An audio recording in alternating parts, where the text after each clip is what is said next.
How to set and maintain personal boundaries and maintain healthy relationships with others. Personal boundaries are the limits you decide on how people can treat you, how they can behave around you, and what they can expect from you. Just as fences allow you to protect what's valuable to you, they also allow you to control who and what enters your space. Our personal boundaries do a similar job. They set the limits that separate us from other people, not necessarily to become a recluse, but to protect what matters to us, and to control who enters our psychological as well as our physical space. Why do I need boundaries? If you don't set proper boundaries, you are likely to constantly be at the mercies of others. This means you allow others to tell you how to think, act, and feel. It also means you tend to spend your time and energy doing what others want you to do over what you deep down want to do. In the long term, this can lead to frustration and depression because you will feel unfulfilled, lost, or taken advantage of. There are many types of boundaries you can think about when considering what is important to you. They all have a place in your relationships and they can all be pushed or violated. Types of boundaries. Number 1. Material. Everyone has a different relationship with their possessions. For some, there is very little attachment and they give and lend their items freely. Others feel that borrowing without asking or taking something is a personal violation and find it unacceptable. Telling people what they can do with your things creates less friction down the road. Number 2. Physical. Some people express affection or joy with physical touch. For the people who have a large personal bubble, this may be disturbing to them. While intentions are not always to disrupt someone's space, you can find out for sure by letting them know how it makes you feel. If they respect how you receive affection, they will change their behavior. Number 3. Mental. Your mind can often get weighed by too many thoughts, especially when they are negative. This can influence your perception of the world. By creating boundaries with the thoughts you allow in your head, you improve your own reality. Number 4. Emotional.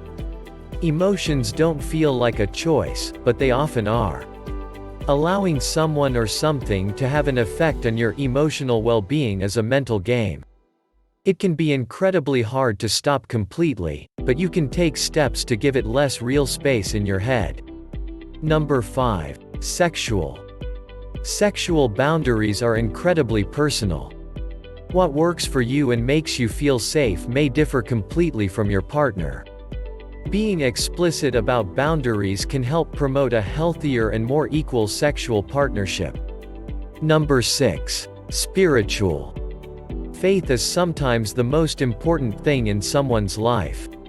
This boundary could involve the people in your faith community, your loved ones, or your higher power. Establish those lines around how your faith is respected and how you respect other faiths. Common boundary pushers and how to set them straight. Sometimes, you have to enforce your personal boundaries in life. If you are lucky, the other person will abide by them and you will develop more respect for one another. That is not always the case, though. Often, the person who is violating your boundaries wants to push you as far as they can. This is the worst-case scenario, but it does happen. When you communicate something that is unacceptable, and the other person responds negatively, there are some common archetypes to look out for. Recognizing boundary pushers. Number 1. Placaters. When you are being placated, you may think your boundary is being respected. Little do you know you are simply being lied to. When the opportunity to respect your boundary presents itself again, they will choose to ignore it and do what they want. Number 2. Manipulators. The manipulator wants to use whatever is at their disposal to get what they want. They might try to convince you into thinking that what you experienced was not reality. They might guilt trip you into feeling like you are being inconsiderate. They may even minimize what happened to create the impression that your reaction is overly dramatic. This method distorts your perception for their own benefit. Number 3. Controllers. A controlling person may address your boundaries by trying to take control. They may get angry and show aggression, either physical or verbal.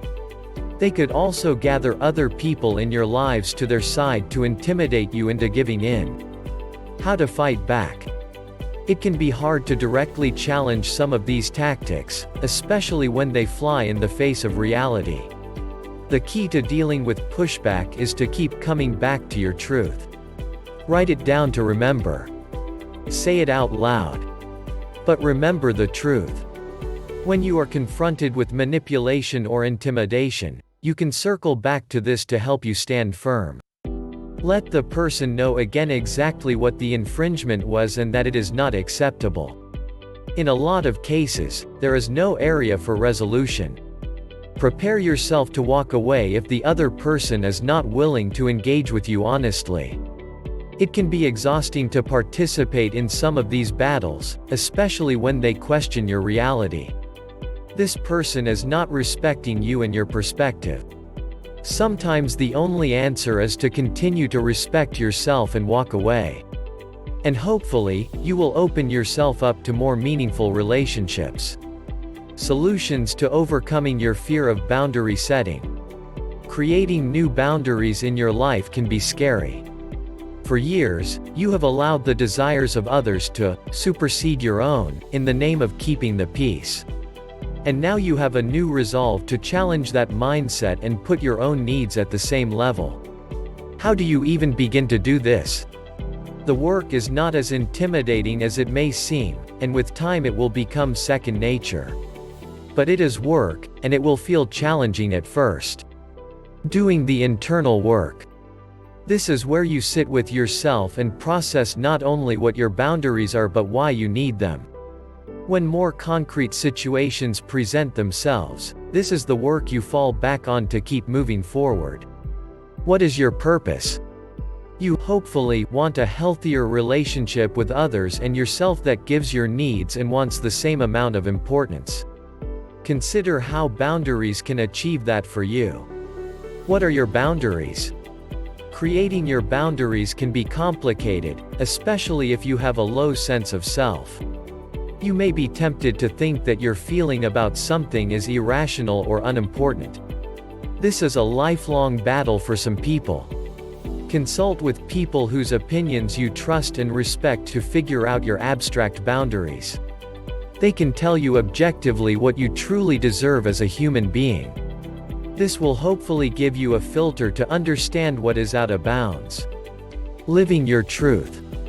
This means being explicit with others and telling them what behaviors you cannot tolerate. It also means the even harder job of cutting off those who continually disrespect you. Nothing about this is easy, but with a general roadmap, you can give yourself a chance to put your thoughts into action. Simple tips to put your boundaries into action. Verbalizing your boundaries is tough for a lot of people. At its essence, you are telling someone how what they did negatively affected you. Most people have trouble hearing they caused pain or discomfort, especially if it is unintentional. Big or small, this will probably lead to a conflict on some level.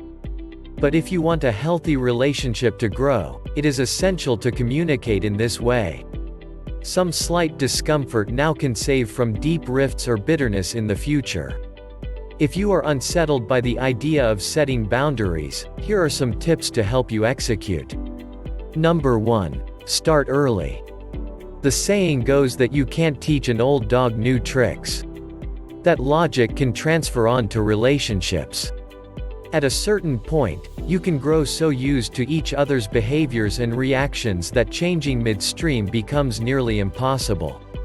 The best way to avoid this is to enforce your boundaries in the beginning. Things will be new and you may not want to disturb the delicate nature of the relationship by introducing conflict, but it creates a more sustainable future for everyone. This is the best time for boundaries to be introduced and learned. Number 2. Think about your approach. What you have to say is important.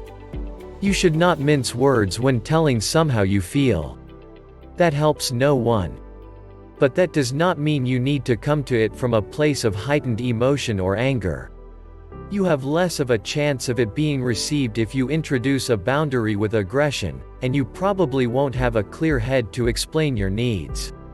If you need to cool off before having a conversation, let them know and plan a talk for another time when things have settled. Take that time to explore exactly what you want to say.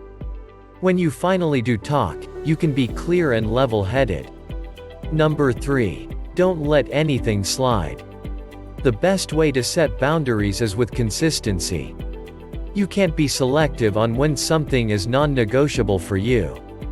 It creates a guessing game on what is acceptable to you. Instead, be very clear on your expectations, big or small. If you keep these tips in mind, it will make the uncomfortable reality of boundary enforcement easier, especially over time.